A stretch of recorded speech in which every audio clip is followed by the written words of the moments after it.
الصلاة والسلام على من كان نبيا وآدم بين الماء والطين سيدنا ونبينا وشفينا وحبيبنا وخفيلنا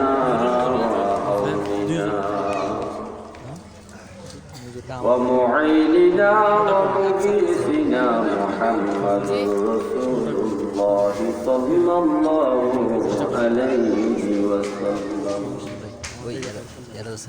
قال الله تعالى في كلامه المجيد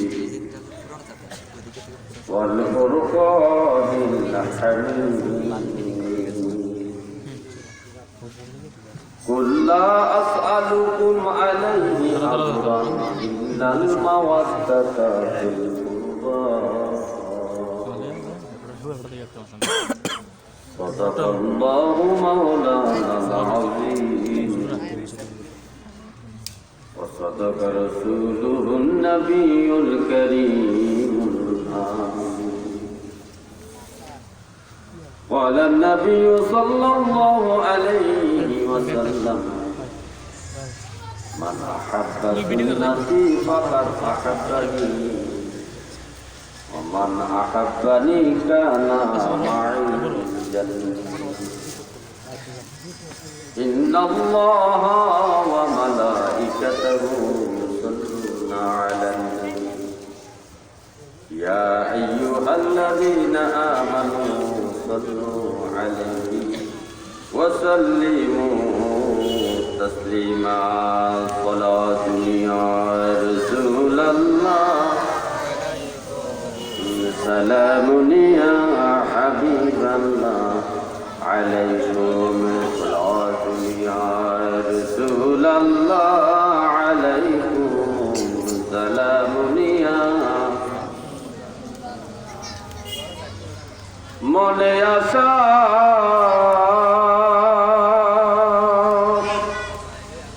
বুকে তোমায় রাখিতাম মদিনার মাটি যদি হইতাম সালাতু ইয়া রাসূলুল্লাহ আলাইকুম সালামুন ইয়া عليكم صلاة يا رسول الله عليكم سلام يا حبيب اللهم صل على محمد وعلى آل سيدنا محمد وعلى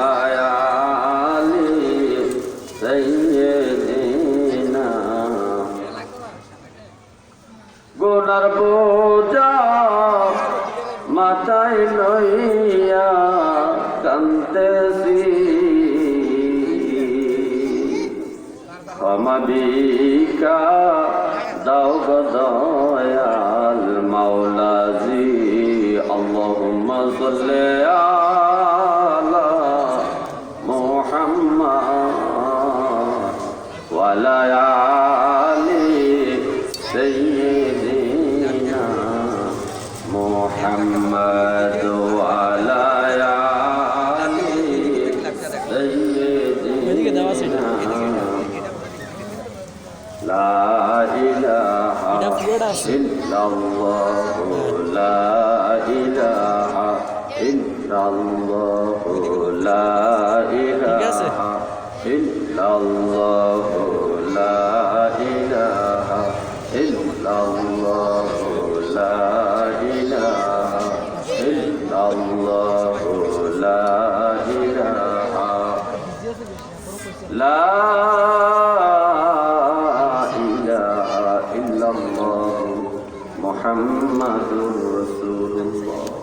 সাল্লাল্লাহু আলাইহি ওয়াসাল্লাম আলহামদুলিল্লাহ কাসীরা আল্লাহু আকবার কাবীরা আলহামদুলিল্লাহ কাসীরা আল্লাহু আকবার কাবীরা লা ইলাহা ইল্লাল্লাহ মুহাম্মাদুর রাসূলুল্লাহ আলহামদুলিল্লাহ কাসীরা আল্লাহু আকবার কাবীরা আলহামদুলিল্লাহ কাসীরা আল্লাহু আকবার কাবীরা লা ইলাহা ইল্লাল্লাহ মুহাম্মাদুর রাসূলুল্লাহ লা ইলাহা ইল্লাল্লাহ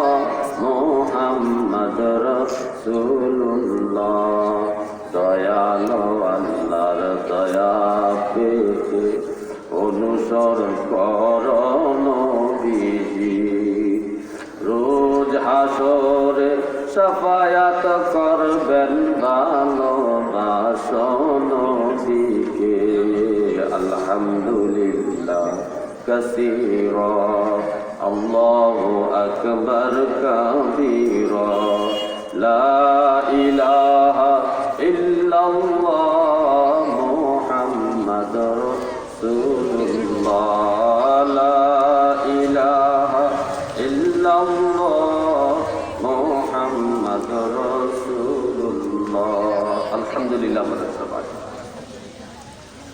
আজ সাইকর সুনীল শাহী ঈদগাহ মসজিদ কমিটির উদ্যোগে কবরবাসীদের মাগফিরাত কামনায় করোনা ভাইরাস থেকে মুক্তির লক্ষ্যে আজিমুল শান ওয়াজ দোয়ার মাহফিল। উক্ত মাহফিলে শুভ আগমন করবেন আমার মহামুফতি পীরে তরিকত রাহনুমায়ে শরীয়ত আল্লামা মুফতি নাজরুল্লাহ মিজাজি হানাফি কাদিরি মাদ্দাদুল্লাহ আলী হুজুর কিবলা খলিফায়ে খানদানে আলা হযরত মুফতি ভারত বিশেষ বক্তা হযরত মাওলানা রফিকুল ইসলাম হালালি সাহেব সহ তারপরে হযরত মাওলানা কারি সৈয়দ ইসলাম সুনিয়াল কাদরি সাহেব সহ এবং আমার খুবই শ্রদ্ধার পাত্র এবং আমার মামা সম্পর্কে হয় মুফতি বদিল আলম রেজভী হানাফি আল কাদরি সাহেব সহ এই মাহফিলের সম্মানিত সভাপতি হাজী আব্দুর রব সাহেব, সম্মানিত সামিয়ানি কেরাম, পর্দানিসি মা ও বোনেরা, সবাইকে সালাম দিচ্ছি। আসসালামু আলাইকুম ওয়া রাহমাতুল্লাহি ওয়া বারাকাতুহু। আজকে এই মাহফিল কবরবাসীদের মাগফিরাত কামনায় এবং মহামারী করোনা ভাইরাস তথা ওমিক্রন থেকে মুক্তির লক্ষ্যে, আর সব কিছুর দোয়া কবুল হওয়ার একটা মাধ্যম হলো আহলে বাইতের মহব্বত। আহলে বাইতের মহব্বত যাদের অন্তরে থাকবে, যাদের দিলের মধ্যে থাকবে, এই মানুষটা সোনার মানুষে পরিণত হয়ে যাবে। সুবহানাল্লাহ। আল্লাহ তাআলা 1,24,000 পয়গম্বর কমবেশ দুনিয়ায় পাঠাইছেন। প্রত্যেকটা নবী তাদের দিন প্রচারে যে কষ্ট হয়েছে, সব কষ্টের বিনিময়ে তারা চেয়েছেন আল্লাহর কাছে তার যাজা, তার উম্মতের কাছে কোনো যাজা চান নাই। তার ফ্যামিলির সদস্যদের জন্য, তার আহলে বাইতের জন্য, তার পরিবার পরিজনদের জন্য কোনো কিছু জগতের মানুষের কাছে চান নাই, আল্লাহর কাছে যাজা চেয়েছে। কিন্তু আপনার আমার নবী মুহাম্মদ রাসূলুল্লাহ সাল্লাল্লাহু আলাইহি ওয়াসাল্লাম, ওনার বিষয়টা একটু ব্যতিক্রম। কারণ অন্যান্য নবীদের পরে নবী দুনিয়াতে আসছে, আমাদের নবী হল শেষ নবী। এই নবীর পরে আর দুনিয়াতে কোনো নবী আসবেন না। এই নবীর আওলাদে পাক যারা কিয়ামত পর্যন্ত থাকবে তাদের মাধ্যমে আল্লাহ রসুলের দ্বীন, এই ইসলাম সজীব সতেজ থাকবে, জীবিত থাকবে। তাদের মাধ্যমে আল্লাহ রসুলের মহাব্বত প্রচারিত হবে পৃথিবীর এক প্রান্ত থেকে অপর প্রান্ত পর্যন্ত। যার কারণে আল্লাহ তাআলা নবীকে শিখিয়ে দিচ্ছেন, হে আমার হাবিব, আপনি আপনার উম্মতদেরকে বলেন, কুল্লা আসআলুকুম আলাইহি আজরা, আমি তোমাদের কাছে কোনো প্রতিদান চাই না, কোনো প্রতিদান চাই না, ইল্লাল মাওয়াদ্দাহ ফিল কুরবা, শুধু আমার আহলে বাইতে, আমার পরিবার পরিজনদের মহাব্বত তোমাদের কাছে ভিক্ষা চাই। তোমাদের কাছে আমি আমার আহলে বাইতের মহাব্বত চাই, এতটুকু তোমাদের কাছে চাওয়া। আর যদি আমরা এই আহলে বাইতের মহাব্বত দিলের মধ্যে রাখতে পারি, তাহলে আমরা জাহান্নামের রাস্তা থেকে সরে গিয়ে জান্নাতের রাস্তায় চলতে পারবো এবং আল্লাহ রসুলের শাফায়াত আমাদের নসিব হবে। আমল আখলাকের মাধ্যমে আমরা সত্যিকার একজন মুমিন মুত্তাকিন আশিকের রাসূল হতে পারবো। আল্লাহ তাআলা আমাদেরকে সেই তৌফিক দান করবেন, আমিন। এখন হাদিস শরীফের মধ্যে আছে, মান আহাব্বা সুন্নাতি, নবী বলছে যে আমি নবীর সুন্নতকে ভালোবাসি। পৃথিবীর প্রত্যেকটা জিনিসের একটা সংজ্ঞা আছে। আল্লাহ রসুলের ভালোবাসার সংজ্ঞা নবী নিজেই দিয়েছেন, যে আমার ভালোবাসা কাকে বলে। নবী বলছেন মান আহাব্বা সুন্নাতি, যে আমি নবীর সুন্নত, আমি নবীর নিয়ম তরিকা পদ্ধতি জীবনযাপনকে, আমার সিরতকে যে ভালোবাসবে, আমার বিশুদ্ধ জিন্দিগি সিরতকে যে ভালোবাসবে, আমার নিয়ম দেখানোর পদ্ধতি মত পথকে যারা ভালোবাসবে, সেজন্য আমি নবীকেই ভালোবাসতে পারবো। সুবহানাল্লাহ। নবী বলছেন যারা আমি নবীকে ভালোবাসলো তারা আমি নবীর সাথে জান্নাতে থাকবে। সুবহানাল্লাহ।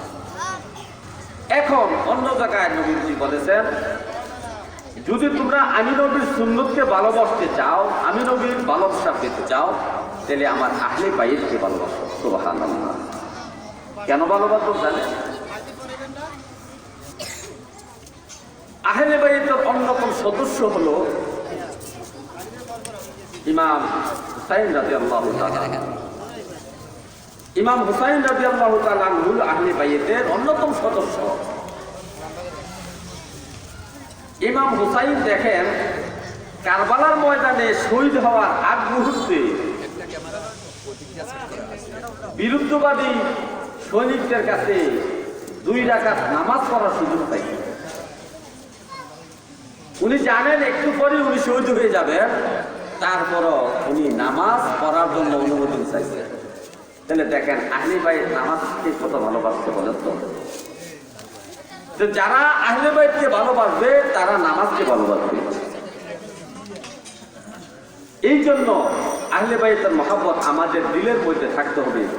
এই জন্য তো আমার মহান মুর্শিদ আহলে বাইতের বিষয়ে সুন্দর একটা মানকাবাত রচনা করেছেন। এই মানকাবাতের মধ্যে কোরআন এবং হাদিস থেকে খুব সুন্দর একটা নির্যাস উনি তুলে নিয়েছেন। তার লেখনীর মধ্যে, তার কণ্ঠের মধ্যে, ছন্দের মধ্যে এমন এক মধুর সুর, এমন এক ভাব প্রকাশ পেয়েছে যা বিশ্লেষণ করা আমি গুনাহগারের মতো সম্ভব না। তখন আমরা এই আহলে বাইতের মানকাবাত একটু তেলাওয়াত করি। আহলে বাইতের উসিলাতে, আহলে বাইতের উসিলাতে বাঁচাও রাব্বুল আলামিন। বিদায় হইব যখন সঙ্গী, বিদায় হইব যখন সঙ্গী। আহলে বাইতের উসিলাতে, আহলে বাইতের উসিলাতে বাঁচাও রাব্বুল আলামিন। বিদায় হইব যখন সঙ্গী, বিদায় হইব যখন সঙ্গী। নবীর জিকির আল্লাহর জিকির, মাওলার ঘোষণা করিলে তাহার জিকির জরে যায় গুনাহ। নবীর জিকির আল্লাহর জিকির মাওলার ঘোষণা, করিলে তাহার জিকির জরে যায় গুনাহ। দয়া নজর করে দয়াল, দয়া নজর করে দয়াল, হায়াতে দাও নবীর দিন বিদায় হইব যখন সঙ্গী, বিদায় হইব যখন সঙ্গী। আহলে বাইত উসিলাতে, আহলে বাইতের উসিলাতে বাঁচাও রব্বুল আলামিন, বিদায় হইব যখন সঙ্গী। রাহমাতাল লিল আলামিন নবীজি আমার, সারা সৃষ্টির অসহায়দের করিবেন উদ্ধার। রাহমাতাল লিল আলামিন নবীজি আমার, সারা সৃষ্টির অসহায়দের করিবেন উদ্ধার। ঘোর অন্ধকার কবর আমার, ঘোর অন্ধকার কবর আমার, অপেক্ষায় থাকবে যেই দিন বিদায় হইব যখন সঙ্গী, বিদায় হইব যখন সঙ্গী। আহলে বাইতের উসিলাতে, আহলে বাইতের উসিলাতে বাঁচাও রব্বুল আলামিন, বিদায় হইব যখন সঙ্গী, বিদায় হইব যখন সঙ্গী। ভালো লাগে মান কাবাতরা? তাহলে আমরা আরো একটু বলি। বড় পাপীদের তরাইবেন হাবিব আল্লাহ, পাপের বোঝা পৃষ্ঠ বাঁকা হইল আমার।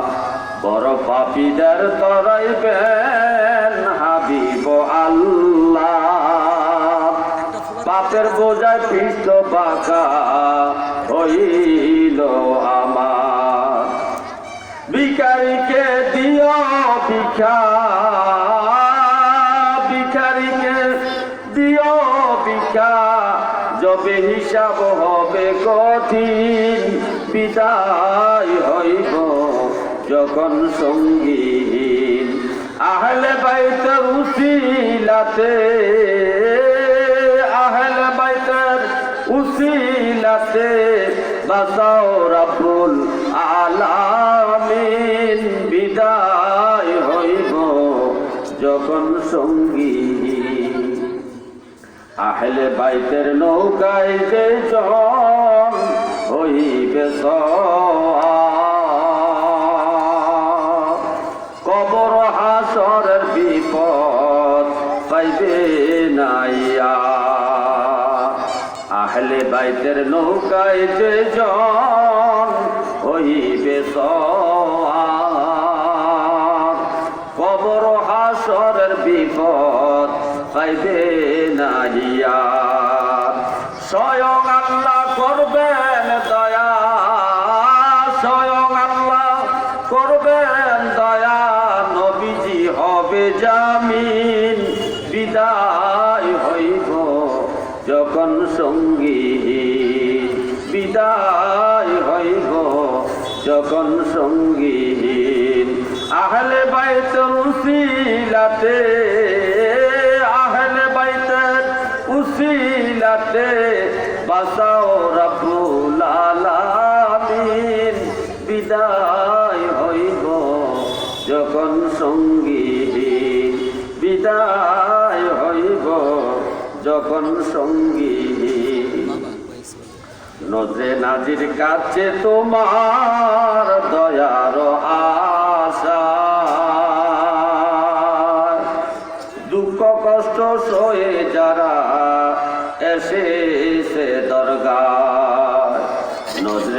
নবীর কাছে তোমার দয়ার আশায় দুঃখ কষ্ট সয়ে যারা এসেছে দরগায় মুনাজাতে পূর্ণ হাতে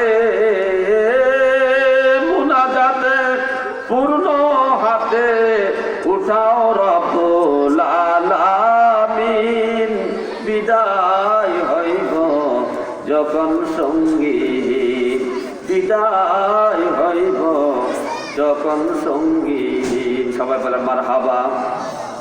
হে আমার ভাইও গভীর ভাবে মনোযোগ, আহলে বাইতের ভালোবাসা যাদের হৃদয়ে থাকবে তারা সোনার মানুষে পরিণত হতে পারবে। কারণ নবীজি ভালোবাসার সংজ্ঞা দিয়েছেন আমার উম্মত।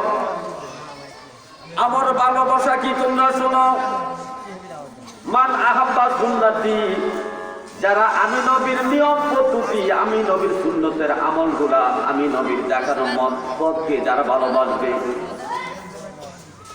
ফাকাত আহাব্বানি, নবীজি বলেন সেজন্য আমি নবীকে ভালোবাসলো। কিন্তু দুঃখের বিষয় বর্তমানের ভালোবাসা এখন মুখে মুখে, নবীকে মুখে মুখে ভালোবাসে, গানে গজলে গল্পে নাটকে বিভিন্ন কথাবার্তায় ভালোবাসে, আলাপ আলোচনায় আড্ডায় নবীকে ভালোবাসে, কিন্তু আমলের দিয়ে একদিয়া নবীকে ভালোবাসে না।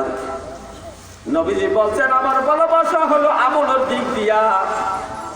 মান আহাব্বা সুন্নতি, যে আমি নবীর সুন্নতকে ভালোবাসলো, নবীর সুন্নতকে, নবীর সুন্নত হলো টুপি, টুপিকে যদি ভালোবাসতে হয় টুপি মাথায় দিতে হবে। নবীর সুন্নত, দাড়িকে যদি ভালোবাসতে হয় দাড়ি রাখতে হবে।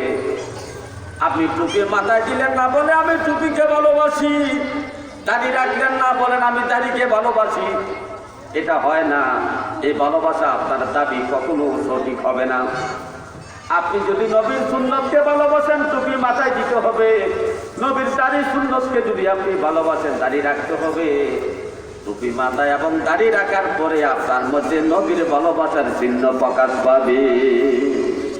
নবীজি বলছেন যারা আমি নবীর সুন্নতকে ভালোবাসলো, আমি নবীর আমল আখলাককে যারা ভালোবাসলো, আমি নবীর দেখানো মহব্বতকে যারা বাসলো, ফাকাত আহাব্বানি, সেজন্য অতি নিকটে আমি নবীকে ভালোবাসলো, যেন আমি নবীকে সে ভালোবাসলো। আর আমি নবীকে যারা ভালোবাসবে, আমি নবীকে যে ভালোবাসবে সে আমার সাথে জান্নাতের মধ্যে বসবাস করবে।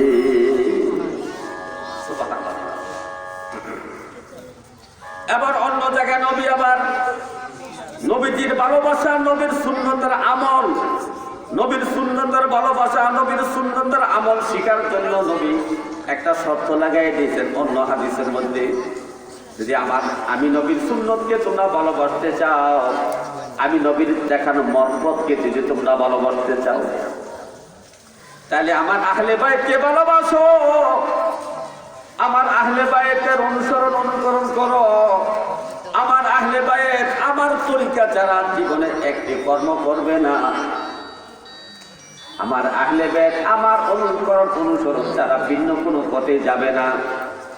কারণ আল্লাহ রাসূলের রক্ত মুবারক তারা আহলে বাইতের, বিশেষ করে ইমাম হাসান হুসাইনের মধ্যে প্রবাহিত আছে। ইমাম হাসান হুসাইন কখনো ভিন্ন পথে যাবেন না। ইমাম হুসাইনের আমল দেখেন না, নবীজি যেভাবে হাঁটতেন রাস্তা দিয়ে, নবীজির অনুকরণে ইমাম হুসাইন হাঁটতেন। নবী যেভাবে কথা বলতেন, যে ভঙ্গিমায় কথা বলতেন, ইমাম হুসাইন এবং ইমাম হাসান ওইভাবে নবীর ভঙ্গিমা নিয়ে কথা বলতেন। নবীজি যেভাবে হাসি দিতেন, ইমাম হাসান হুসাইন নবীজির অনুকরণে ওইভাবে হাসি দিতেন।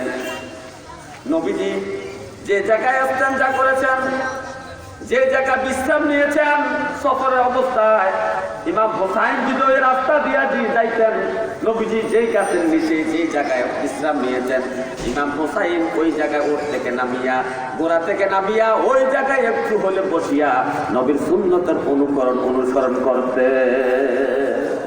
নবীর আহলে বাইতের মধ্যে নবীর সুন্নতের অনুসরণ ভিন্ন, বেদাতের কোনো আমল তাদের মধ্যে ছিল না। এই জন্য নবী বলছেন, যদি আমার আহলে বাইতকে তোমরা ভালোবাসতে পারো তাহলে আমি নবীর ভালোবাসাটা অতি সহজে পাইয়া যাবে। সুবহানাল্লাহ। আর নবীর ভালোবাসা মানে নবীর সুন্নতের আমল, নবীর জিন্দেগি অনুসরণ, সামাজিক জীবনে, রাষ্ট্রীয় জীবনে, পারিবারিক জীবনে, প্রত্যেকটা জায়গায় জায়গায় ব্যবসা বাণিজ্যের দোকান পাটে যে কর্ম করেন প্রত্যেকটা কর্মেই আল্লাহ রসুলের দেখানো মহব্বত আছে কিনা বলেন? এইগুলো আপনি আমল করতে পারবেন যদি আহলে বাইতের মহব্বত আপনার মধ্যে থাকে। আমরা দুঃখের বিষয়, ইমাম হুসাইনের জীবনী শতকরা 90 জন মানুষই জানে না, ইমাম হাসানের জীবনী জানে না। এখন আসেন আহলে বাইতের সদস্যদের বিষয়ে কথা বলি। নবীজির আহলে বাইত পরিবার পরিজন কারা? যেমন আমাদের দুনিয়ার মধ্যে আমার মুফতি সাহেবের পরিবার পরিজনের মধ্যে প্রথম সদস্য হলো মুফতি সাহেবের আব্বা আম্মা। তার ফ্যামিলির প্রথম সদস্য হলো তার আব্বা আম্মা, মুফতি সাহেবের আব্বা আম্মা। দ্বিতীয় পর্যায়ে তার সদস্য হলো তার বিবিগণ, তার ছেলে মেয়েগণ, তার বিবিগণ। 3 নম্বরে এই পরিবারের সদস্য হলো জিয়ার ঘরের নাতি, ফুতর ঘরের নাতির মাধ্যমে যত সামনের দিকে এগিয়ে যায় এবং আল্লাহ রাসূল যাদেরকে বিশেষ কারণে আহলে বাইত বলে ঘোষণা দিয়েছেন। হে আমার ভাইও, নবীজি যে সাহাবায়ে কেরামের শান আজমতের উপর ঘোষণা দিয়েছেন, ও আমার সাহাবারা শোনো, হে আমার সাহাবারা শোনো, অমুক অমুক সাহাবীকে তোমরা মনে কষ্ট দিও না। এই সাহাবীরা আমার আহলে বাইতের অন্তর্ভুক্ত। যেমন আবু লাহাবের মেয়ে, আবু লাহাবের কারণে আবু লাহাবের মেয়েকে সাহাবায়ে কেরাম একটু ঘৃণা করতেন, একটু অন্য চোখে দেখতেন। নবীজি মসজিদে দাঁড়িয়ে বললে, আমার সাহাবারা, এই আবু লাহাবের মেয়ে হলে আমার এখন চাচাতো বোন। সাবধান, আমার চাচাতো বোন হলো আমার আহলে বাইতের সদস্য, আমার পরিবার পরিজনের সদস্য। সুতরাং আমার আহলে বাইত অর্থাৎ আমার চাচাতো বোনকে মনে কষ্ট দেওয়া মানে আমাকে কষ্ট দেওয়া, আমার এই চাচাতো বোনকে গালি দেওয়া মানে আমাকে গালি দেওয়া। সুতরাং আমার চাচাতো বোন হলো আমার পরিবার পরিজনের একটা সদস্য, আমার পরিবারের সদস্য। সুতরাং তোমরা আমার এই চাচাতো বোন আবু লাহাবের মেয়েকে তোমরা গালি দিও না, তাকে ঘৃণা করো না। আমার মহাব্বতে আমার চাচাতো বোনকে তোমরা মহাব্বত করো। যে এইভাবে বিভিন্ন হাদিসের মাধ্যমে আল্লাহ নবীর বিভিন্ন সাহাবীদেরকে নবী আহলে বাইত বলে ঘোষণা দিয়েছেন, নবীর পরিবারের সদস্য বলে ঘোষণা দিয়েছেন। তবে 3 নম্বর শ্রেণী হলো ওই সমস্ত লোকেরা। 1 নম্বর নবীজির আব্বা আম্মা আহলে বাইতের সদস্য, 2 নম্বর হলো নবীজির বিবিগণ আমাদের আম্মা জান, ওনার আহলে বাইতের সদস্য। 3 নম্বর ওনার মেয়ের দিক দিয়ে হোক আর অন্য দিক দিয়েও যাদেরকে নবী আহলে বাইত বলে ঘোষণা দিয়েছেন তারা হলো নবীর 3 নম্বর সিরিয়ালের আহলে বাইতের সদস্য। এই গোটা যেমন আমাদের আম্মা জান হযরত আয়েশা, মা খাদিজাতুল কুবরা, উম্মে সালমা, উম্মে হাবিবা, এইভাবে শুরু করতে জয়নব রাদিয়াল্লাহু তাআলা আনহা, এইভাবে নবীজির স্ত্রীগণ আমাদের আম্মা জান যারা ছিলেন 11 জন, 12, 13 জন, যে সংখ্যাগুলো এখন সবাই আহলে বাইতের সদস্য। তাদের জীবনে যদি আমরা জানতাম তাহলে আমরা অনেক কিছু শিখতে পারতাম নবীর আদর্শ। যেমন মহিলাদের মধ্যে সবচেয়ে বেশি হাদিস বর্ণনা করেছেন আম্মা জান আয়েশা। আম্মা জান আয়েশা কিন্তু আহলে বাইত নবীর পরিবার পরিজনের একদম সদস্য। আম্মা জান আয়েশাকে যদি কোনো ব্যক্তি অনুসরণ করে সে নাজাতের রাস্তা পেয়ে যাবে। আমার আম্মা জান হাজার হাজার হাদিস বর্ণনা করেছেন। মহিলাদের গোপনীয় বিষয় হচ্ছে তো মাসলা মাসাইল আছে, এবং মহিলাদের যত মাসলা মাসাইল আছে সবগুলা মাসলা মাসাইল আমার আম্মা জান আয়েশা প্রকাশ করেছে। তাহলে দিনের কত খেদমত হয়েছে আহলে বাইতের দ্বারা। হে আমার ভাই, এই আহলে বাইতের অন্যতম সদস্য হলো ইমাম হুসাইন রাদিয়াল্লাহু তাআলা আনহু, যিনি কারবালার ময়দানে শত্রুপক্ষের কাছে 2 রাকাত নামাজ পড়ার জন্য অনুমোদন চেয়েছেন। উনি 2 রাকাত নামাজ পড়েছেন। দ্বিতীয় রাকাতের শেষ পর্যায়ে সালামও ফিরান নাই, এমন অবস্থায় এজিদের বাহিনীরা তীর মেরে তাকে শহীদ করলেন। তাহলে নবীজি ইন্তেকালের সময় ঘোষণা দিয়েছেন আসসালাত আসসালাত। এই কথাটা বলার 1 সেকেন্ড পরে নবীজি দুনিয়া থেকে বিদায় নিয়েছেন। ইন্তেকালের সময় নবী নামাজের কথা বলেছেন। নবীজির আহলে বায়াত শহীদ হওয়ার আগ মুহূর্ত নামাজের মহব্বত দেখায় গেছেন। সুতরাং নবীর আহলে বায়াতকে ভালোবাসতে হলে নামাজকে সবাই ভালোবাসতে হবে, নামাজকে ভালোবাসতে হবে। আপনি নামাজকে যদি ভালো না বাসেন তাহলে আপনি আহলে বায়াতের মহব্বত পাবেন না। এই নামাজ সবচেয়ে বড় ইবাদত। এই নামাজ এবং নামাজের বিষয়ে, জাকাতের বিষয়ে যতগুলা কোরআনে আয়াত নাযিল হয়েছে, অন্য কোন ইবাদতের বিষয়ে এত আয়াত নাযিল হয় নাই। প্রায় 88 জায়গার মধ্যে, 82 জায়গার মধ্যে, প্রায় 82টা জায়গার মধ্যে নামাজ এবং জাকাতের বিষয়ে আল্লাহ হুকুম করেছেন। কিন্তু রোজার বিষয়ে, হজের বিষয়ে, অন্যান্য বিষয়ে এত আয়াত আল্লাহ রাসূলের কাছে আল্লাহ নাযিল করেন নাই।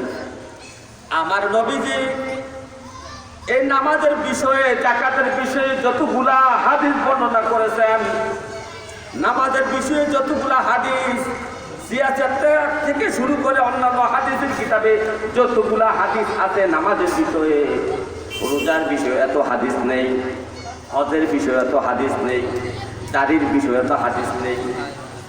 কিন্তু নামাজের বিষয়ে এত হাদিস নবীজি বর্ণনা করেছেন, এত কথা নামাজের বিষয়ে বলেছেন। জাকাতের বিষয়ে এত কথা বলেছেন। জাকাত এবং নামাজের বিষয়ে যত হাদিস আছে, অন্যান্য ইবাদতের বিষয়ে তত বর্ণনা হাদিসের মধ্যে নাই। কারণ নামাজ হলো সর্বশ্রেষ্ঠ ইবাদত। নামাজ হলো সর্বশ্রেষ্ঠ ইবাদত। হে আমার ভাইও, গভীর মনোযোগ দেখেন না, ফেরেশতারা যারা সেজদা অবস্থায় আছে কিয়ামত পর্যন্ত তারা সেজদা অবস্থায় থাকবে, সাজদার তাসবিহ সুবহান রাব্বিয়াল আলা উচ্চারণ করতে থাকবে। তারা মাথা উঠাবে না কিয়ামত পর্যন্ত। যারা রুকু অবস্থায় আছে, লক্ষ লক্ষ অসংখ্য ফেরেশতারা রুকুর মধ্যে যাইয়া বলতেছে সুবহান রাব্বিয়াল আযীম, সুবহান রাব্বিয়াল আযীম। কিয়ামত পর্যন্ত তারা এই তাসবিহ তেলাওয়াত করতে থাকবে, রুকুর মধ্যে থাকবে, সোজা হবে না। যারা আত্তাহিয়াত অবস্থায় আছে কিয়ামত পর্যন্ত তারা আত্তাহিয়াত পড়তেই থাকবে, সালাম ফিরানোর সুযোগ পাবে না। যারা সালাম ফিরানো অবস্থায় আছে কিয়ামত পর্যন্ত সালাম ফিরাইতে থাকবে, তারা আর সালাম শেষ করে নামাজ শেষ করতে পারবে না। তাহলে নামাজের যতগুলা রুকুন আছে, নামাজের যতগুলা রুকুন আছে, যেমন নিয়ত বানছেন, নিয়ত বানার পরে যে সূরা ফাতিহা পড়তে হয়, অন্য একটা সূরা মিলাইতে হয়। এই অবস্থার মধ্যে যে ফেরেশতাগুলো আছে, আল্লাহর অসংখ্য লক্ষ লক্ষ অসংখ্য কোটি কোটি ফেরেশতা কিয়ামত পর্যন্ত এই অবস্থায় থাকবে, দাঁড়ানো অবস্থায় থাকবে, কিয়াম অবস্থায় থাকবে। তারা সেজদায় রুকুর মধ্যে যাইতে পারবে না, সেজদার মধ্যে যাইতে পারবে না। এই অবস্থায় কিয়ামত পর্যন্ত থাকবে। কিন্তু আপনি 2 রাকাত নামাজ পড়ে আল্লাহর এই সৃষ্টি জগতের অসংখ্য ফেরেশতা নামাজের যতগুলো রুকুন তারা অবস্থা রুকুন পালন অবস্থায় আছে, সমস্ত রুকুনের পালনের সবগুলো আপনি 2 রাকাত নামাজের মধ্যে অর্জন করতে পারছেন। অর্থাৎ আপনি যে নিয়ত পাঞ্জা দাঁড়াইছেন, কিয়ামের মধ্যে আছেন, দাঁড়ানোর মধ্যে আছেন, আল্লাহর অসংখ্য ফেরেশতা যারা কিয়ামত দাঁড়ানোর অবস্থা সূরা কেরাত করতেছে, কিয়ামত পর্যন্ত যারা পড়তে থাকবে, ওই সমস্ত ফেরেশতাদের সম পরিমাণ নেক আপনি নামাজে দাঁড়ানো কিয়াম অবস্থায় অর্জন করে ফেলবেন। জোরে জোরে বলেন সুবহানাল্লাহ। যে ফেরেশতারা রুকু অবস্থায় আছে, সুবহান রাব্বিল আযীম বলতেছে, কিয়ামত পর্যন্ত তারা এই তাসবিহা বলতেই থাকবে। আপনি যখন নামাজে দাঁড়াইয়া রুকু অবস্থায় সুবহান রাব্বিল আযীম 3 বার অথবা 5 বার 7 বার উচ্চারণ করেছেন, এই 3 বার 5 বার 7 বার করার কারণে কিয়ামত পর্যন্ত যে ফেরেশতারা রুকু অবস্থায় তাসবিহ করতেছে, এই সমস্ত ফেরেশতাদের সমপরিমাণ নেক আপনার আমল নামায় আল্লাহ দিয়া দিবে। যে ফেরেশতারা সেজদা অবস্থা সুবহান রাব্বিল আলা কিয়ামত পর্যন্ত পড়তেছে, ওই সমস্ত অসংখ্য ফেরেশতাদের সওয়াব যা কামাই করছে, এই সমস্ত সবগুলো আপনি যখন রুকুরের সাজদার মধ্যে যাইয়া সুবহান রাব্বিয়াল আলা বলবেন, এই 3 বার 5 বার 7 বার বলার কারণে ওই সমস্ত ফেরেশতাদের সাজদার যত নেক হচ্ছে সমস্ত নেকগুলো আপনার এই সাজদা অবস্থায় 3 বার 5 বার 7 বার তাসবিহ তেলাওয়াতের কারণে আপনার আমল নামায় আল্লাহ দিয়া দিয়েছে। নামাজ কত বড় দামি ইবাদত চিন্তা করছে। হে আমার ভাইও গভীর মনোযোগ, এই আহলে বাইত নামাজকে ভালোবাসে, ইন্তেকালের আগে শহীদ হওয়ার আগেও নামাজকে মহব্বত করে দেখাইয়া গেছে।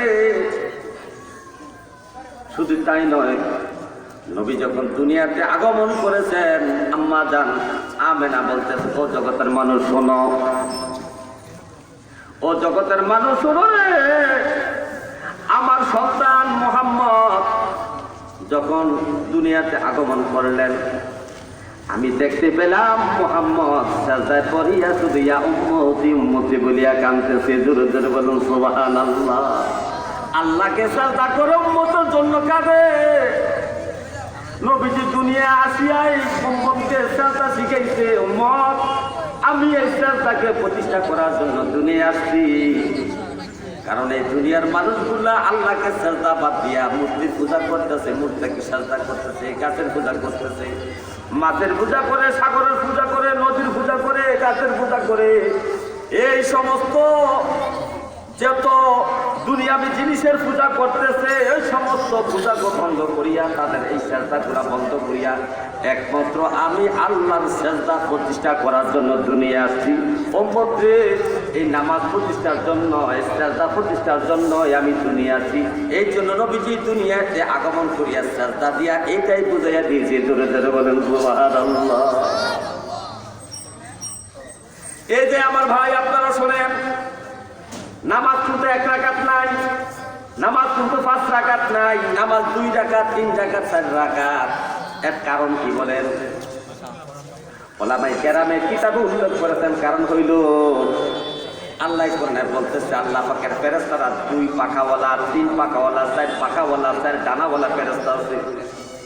আল্লাহ পাকের যত ফেরেশতা আছে, এই ফেরেশতাগুলা 2 পাখাওয়ালা, 3 পাখাওয়ালা, 4 ডানাওয়ালা ফেরেশতা আছে।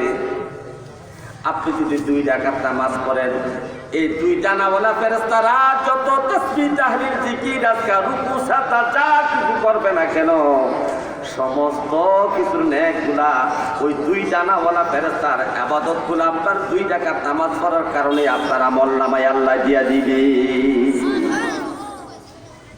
কিছু কিছু ফেরেশতার 3 ডানা আছে, যেটা আল্লাহ কোরআনে বলেছে মাসনা সুলাসা ওয়া রুবা, 2, 3, 4 ফেরেশতাদের 2 ডানাওয়ালা ফেরেশতা আছে, 3 ডানাওয়ালা, 4 ডানাওয়ালা ফেরেশতা আছে।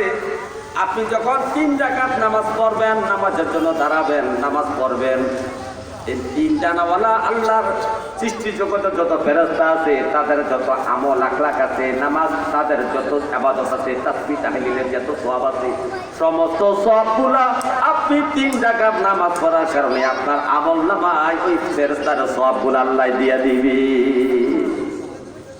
আপনি যখন 4 রাকাত নামাজ পড়বেন, এই 4 রাকাত নামাজ, এই 4 রাকাত নামাজ যদি আপনি শেষ করতে পারেন, এই 4 ডানাওয়ালা আল্লাহর সৃষ্টির মধ্যে যতগুলা ফেরেশতা আছে, ওই সমস্ত ফেরেশতারা তাসবিহ তাহলিল জিকির আজকার নামাজ রুকু সাজদা যত আমল করুক না কেন, এই সমস্ত আমলের যত নেক হয়েছে সবগুলা নেক 4 রাকাত নামাজ পড়নেওয়ালার আমল নামায় আল্লাহ তাআলা দিয়া দিবে।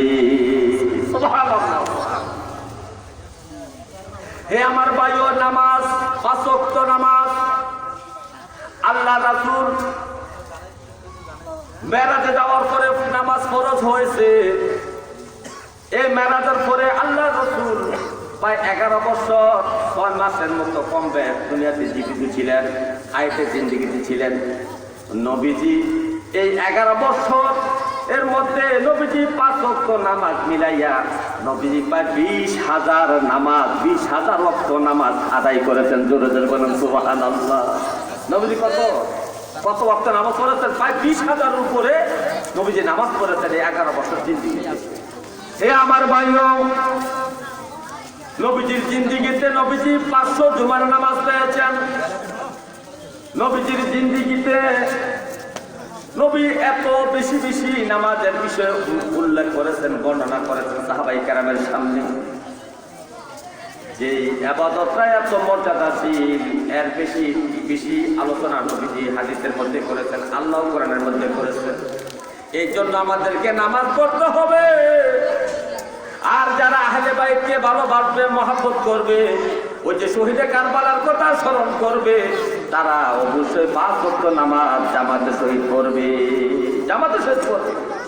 আর মুখে মুখে বলবেন আমরা আহলে বাইতকে ভালোবাসি, মুখে মুখে বলবেন না। এই মানুষগুলা যত গুনাহ করুক না কেন, যত গুনাহ করুক না কেন, গুনার পরে যদি তওবা ইস্তেগফার করে,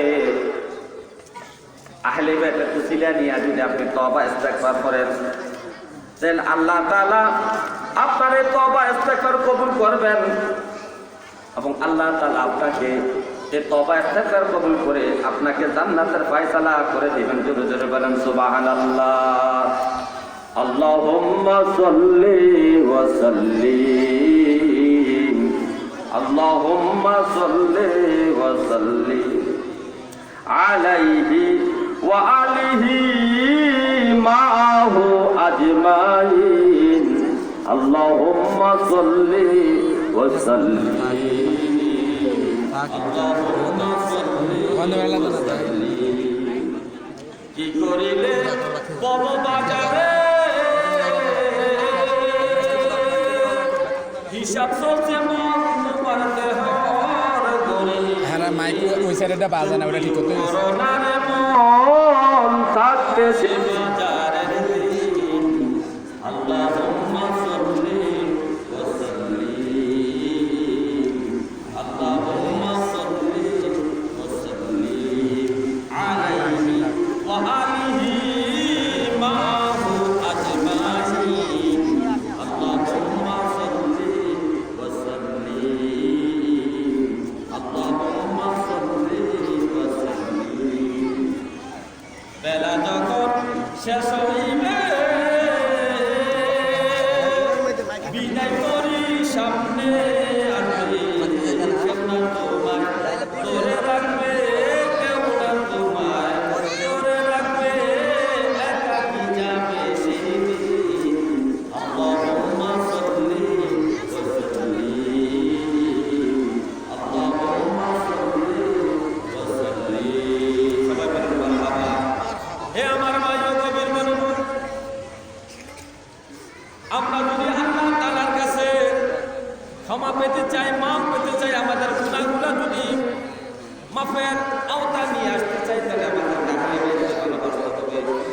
আর আহলে বাইতের ভালোবাসার মধ্যে আপনার ক্ষমা, আপনার নাজাতের ব্যবস্থা নিহিত আছে।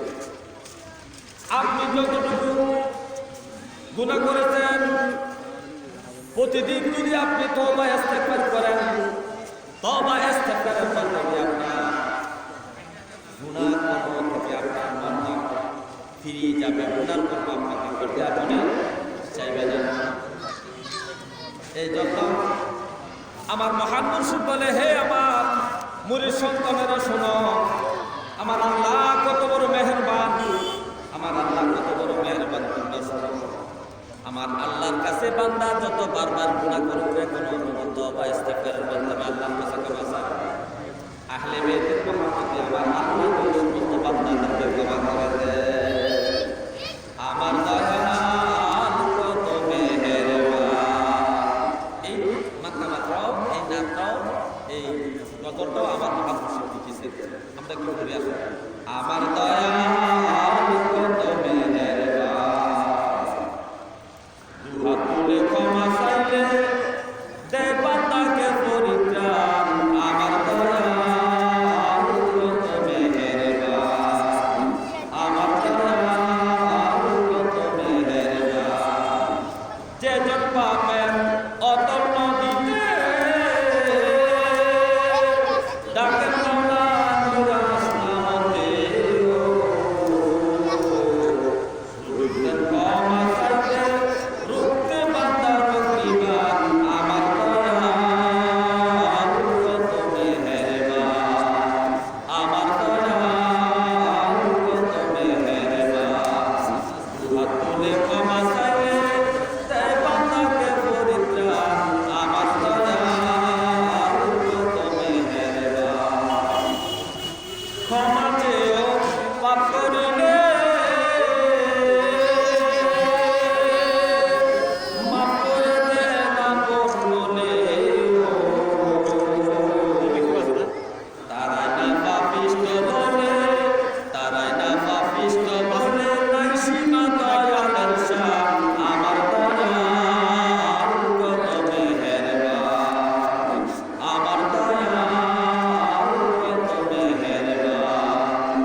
কদমে আমার কত নরম, আর ওনার ব্যাপারে আমার আল্লাহর ব্যাপারে উনি কত আশাবাদী, কি সুন্দর উনি গজল লিখে দিয়েছেন তার বক্তব্য নিয়ে।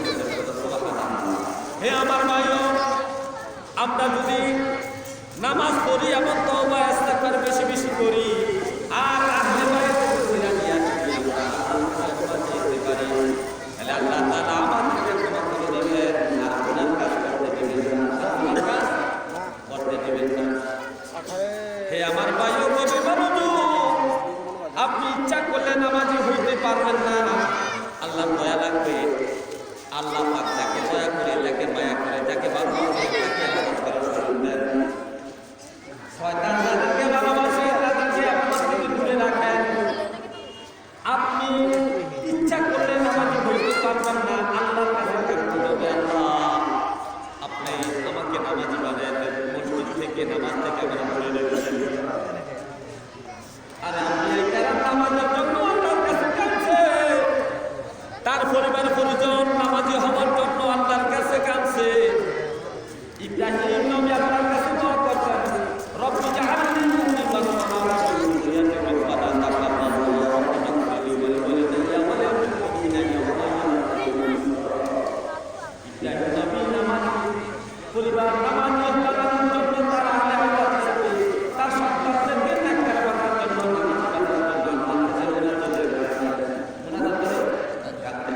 আপনি কয়দিন আল্লাহর কাছে বলছেন, আল্লাহ আমাকে মসজিদ থেকে দূরে রাখেন, আমি আপনার ভালোবাসা চাই। আপনার ভালোবাসা যারা পায় তারাই নামাজি হয়, নবীর ভালোবাসা যারা পায় তারাই নামাজি হয়, আহলে বাইতের ভালোবাসা যারা পায় তারাই নামাজি হয়, তারাই নামাজি হয়। আর যারা শয়তানের ভালোবাসা পায়, ইহুদি খ্রিস্টানের ভালোবাসা পায়, হিন্দুদের ভালোবাসা পায়, মুনাফিকদের ভালোবাসা চায়, ইসলামের শত্রুদের ভালোবাসা পায়, তারা নামাজ পড়ে থাকবে, তারা ইচ্ছা করলে নামাজ পড়তে পারবে না, মসজিদে আসতে পারবে না। কারণ আল্লাহ যাকে ভালোবাসে তাদেরকে ইবাদত করার সুযোগ দেয়, আল্লাহ যাকে ভালোবাসে তাকে আল্লাহর মাধ্যমে সাজদা দেওয়ার জন্য সুযোগ দিবেন। এই ভালোবাসার নমুনা দেখেন না হাসরের মাঠে আল্লাহ তাআলা আল্লাহ কোরআনে বলতে, হে আমার বান্দারা শোনো, হাসরের মাঠে যখন আমি আমার কদমে সিজদা দেওয়ার জন্য হাসরবাসীদেরকে আমার পায়ের বোঝা অর্থাৎ পায়ের জুতা, পায়ের কাপড়টা সরাইয়া যখন আমি দিব, এই হাসরবাসীরা তোমরা দুনিয়ায় নামাজ পড়ছো কিনা? সবাই বলবে আমরা নামাজ পড়ছি, আপনাকে সিজদা করছি। আল্লাহ বলবেন, যারা দুনিয়াতে আল্লাহকে সিজদা করছে, আল্লাহ যাদেরকে ভালোবাসছে, যারা নামাজ পড়ছে, যারা আহলে বাইতের ভালোবাসা পেয়েছে, যারা নবীর ভালোবাসা পেয়েছে, যারা আল্লাহর ভালোবাসা পেয়েছে, তারাই দুনিয়াতে নামাজি ছিল। আর যারা নামাজি ছিল, জীবন নামাজি ছিল, দুনিয়াতে নামাজি ছিল, প্রত্যেকটা নামাজ ফরজ নামাজ, সুন্নাত নামাজ, ওয়াজিব নামাজ, সব নামাজ তারা পড়তো। ওই সমস্ত নামাজিরা হাসরের মাঠে আল্লাহ তাআলা বলার সাথে সাথে আল্লাহকে সিজদা দিয়া দেখাইয়া দিবে। আর যারা দুনিয়াতে নামাজ পড়ে নাই, যারা শয়তানের ভালোবাসায় নিমজ্জিত ছিল, মসজিদ থেকে দূরে ছিল, নামাজ থেকে দূরে ছিল, আহলে বাইতের ভালোবাসা যারা বোঝে নাই, নবীর ভালোবাসা যারা বোঝে নাই, আল্লাহর ভালোবাসা যারা বোঝে নাই, যারা পায় নাই, ওই সমস্ত ব্যক্তিরা আল্লাহকে হাসরের মাঠে সিজদা দিতে পারবে না। তারা শুধু যারা হাঁটু পাকা করতে পারবে না। আর এই সমস্ত ব্যক্তিদেরকে ফেরেশতারা গলায় ধাক্কায়া ধাক্কায়া জাহান্নামের দিকে নিয়ে যাবে। আর ফেরেশতারা একটা মিছিল করবে, মা সালাতুকা ফি সাকার, ওরে আল্লাহর বান্দা, কোন কারণে তোরা সাকার নামাজ পড়তে যাইতেছ? কোন কারণে? কিসের কারণে দুজকে যাইতেছ? একটু জবাব দাও। ফেরেশতারা প্রশ্ন করে, আর ওই সমস্ত সাকার জাহান্নামীরা তারা বলতেছে, কালুলাম নাকুন মিনাল মুসাল্লিন, আমরা দুনিয়াতে নামাজ ছিলাম না, নামাজ পড়তাম না, বরং আর বলতাম ঈমান থাকতে চলবে, নামাজ লাগবে। আর বলে নামাজ মানুষকে বেহেশত নিতে পারবে না, বেহেশত যাইতে হলে ওসিলা লাগবে। আরে ওসিলা লাগছে, নামাজও তো একটা ওসিলা। নামাজ কি একটা ওসিলা?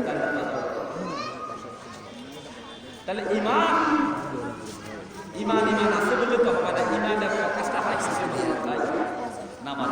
আপনি টুপিরে ভালোবাসেন, এটা প্রকাশ পাচ্ছে কিভাবে? এই যে টুপি মাথা দিয়েছি, টুপিকে ভালোবাসি। আর টুপিটা খুলে দিয়ে আমার বলতাম টুপিরে আমি খুব ভালোবাসি, টুপিরে আমি খুব ভালোবাসি। এটা কি ভালোবাসা? তা আমার মাথার টুপি নাই, আমি টুপিরে বলে ভালোবাসি। যখন টুপি দিয়েছি এখন ভালোবাসা আমার ভালোবাসা। ঠিক না? আপনি যে ঈমান আছে, আপনার মধ্যে ঈমান আছে, ঈমানের প্রকাশ হইল আপনি আল্লাহকে সিজদা করেন। এই নামাজ কত বড় ইবাদত দেখেন। নামাজের মধ্যে সব ইবাদতের সমষ্টি নামাজের মধ্যে আল্লাহ ঢুকিয়ে দিয়েছেন। এই জন্য নামাজের কথাই আল্লাহ বেশি বেশি বলেছেন। নামাজ পড়তে গেলে আপনার নামাজের মধ্যে কোরআন তেলাওয়াত আছে,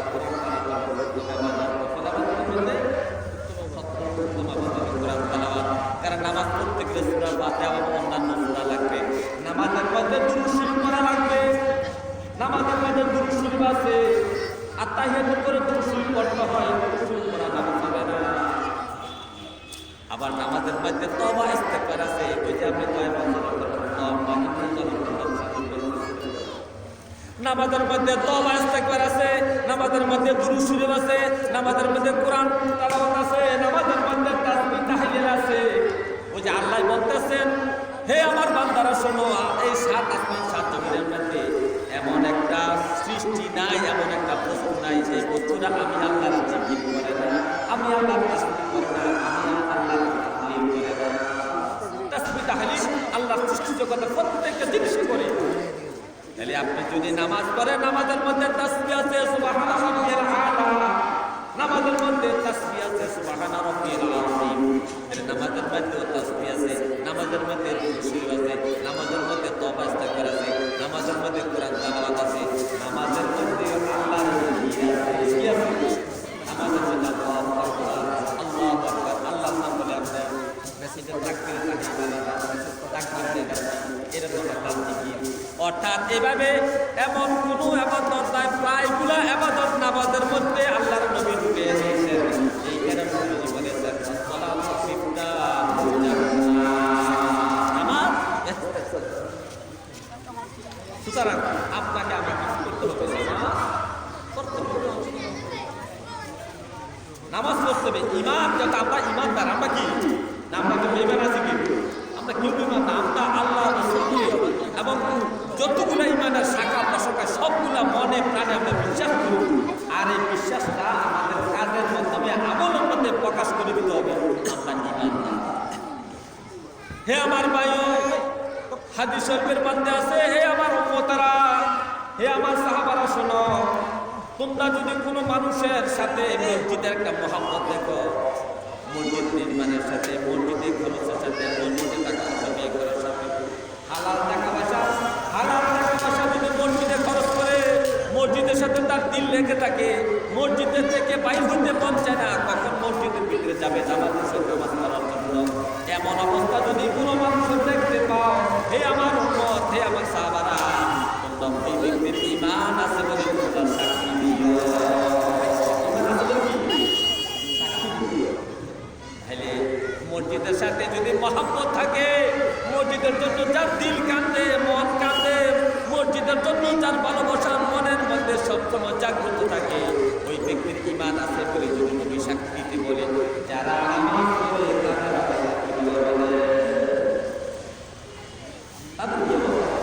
এর আগেই সাক্ষী দেওয়া হবে যে এরা ঈমানদার, এরা নামাজি ব্যক্তি, এরা জান্নাত। হে আমার ভাইও, নবীকে ভালোবাসতে হবে ঈমান আগে, ঈমানের পরে হাসর মাঠে। হাসর মাঠে আল্লাহ রাসূল বলতেন সর্বপ্রথম হিসাব হবে নামাজে, সর্বপ্রথম হিসাব হবে নামাজে। কাদের জন্য নামাজের হিসাব হবে? যারা ঈমানদার তাদের জন্য নামাজের হিসাব হবে। যারা বেঈমান কাফের, ইহুদি নাসারা, হিন্দু বৌদ্ধ খ্রিস্টান, তাদের প্রথম হিসাব হবে ঈমানের, তাদের প্রথম হিসাব হবে ঈমানের। আর যারা মুমিন মুত্তাকিন আশিক রাসূল, আশিক ইলাহি, আশিক যারা আহলে বায়তের মহব্বত অর্জনকারী, যারা নবীর মহব্বত অর্জনকারী, যারা আল্লাহর মহব্বত অর্জনকারী, যারা ওই সমস্ত ব্যক্তিরা হাসরের মাঠে আল্লাহ তাআলা নামাজের হিসাব দিবে। এই জন্য আমরা ঈমানদার, আমরা আশিক রাসূল, আমাদের নামাজ পড়তে হবে। কারণ হাসরে প্রথম হিসাব দিতে হবে নামাজের হিসাব। আমরা ঈমানের হিসাব দেওয়া লাগবে না। ইমানের হিসাব দিবে ইহুদি নাসারা খ্রিস্টান হিন্দু বৌদ্ধ যারা আল্লাহকে মানে না, যারা জাহান্নাম বিশ্বাস করে না, যারা কর্ম করে না, যারা রাসূলকে বিশ্বাস করে না, ওই সমস্ত ব্যক্তি রেখে হাসর মানে ইমানের হিসাব হবে তখন। আর আমরা যারা ইমানদার মুমিন থাকি, আমরা যারা নামাজি নামাজের হিসাব হবে, নামাজের হিসাব হবে। নামাজ ভালো লাগবে কিনা বলে, কারণ আমরা যদি বলে আমরা হাসন মাঠে মাথা হিসাব দিতে হবে নামাজে, তাহলে আমরা নামাজ করা দরকার। আমরা আমরা কি আমরা ইমানদার, আমরা আশিক রাসূল, আমরা আহলে বাইতকে ভালোবাসি, আমরা আল্লাহ রাসূলকে ভালোবাসি, আমরা আল্লাহকে ভালোবাসি। হে আমার ভাই ও গভীর মনোযোগ, ওবাইদুল্লাহ আযান কত 35 হে আমার ভাই ও গভীর মনোযোগ, আমরা নামাজ পড়তে হবে। নামাজের মহব্বত আমাদের দিলের মধ্যে থাকতে হবে। আমাদের মহব্বত দিলের মধ্যে থাকলে আমাদেরকে আল্লাহ তাআলা আমাদের হাসর মাঠে অতি উচ্চ মর্যাদার আসনে আমাদেরকে সমাবেশ করবেন। অতি উচ্চ আসনে জান্নাত উচ্চতম মাকামে আমাদেরকে সম্মান দিবেন, ইজ্জত দিবেন। নামাজ পড়তে হবে। এই জন্য আমাদেরকে নামাজ পড়তে হইলে আমরা নবীকে ভালোবাসতে হবে। আর নবীর ভালোবাসা পেতে হলে আহলে বাইতকে আগে ভালোবাসতে হবে। আর আহলে বাইতকে ভালোবাসতে আহলে বাইতের জীবন কর্ম আমাদের আহলে বাইতের অন্যতম সদস্য ইমাম হুসাইন কারবালার ময়দানে নামাজের মহব্বত দেখায় গেছেন। ইমাম হুসাইনকে ভালোবাসতে হবে, নামাজকে ভালোবাসতে হবে। এই নামাজের ভালোবাসা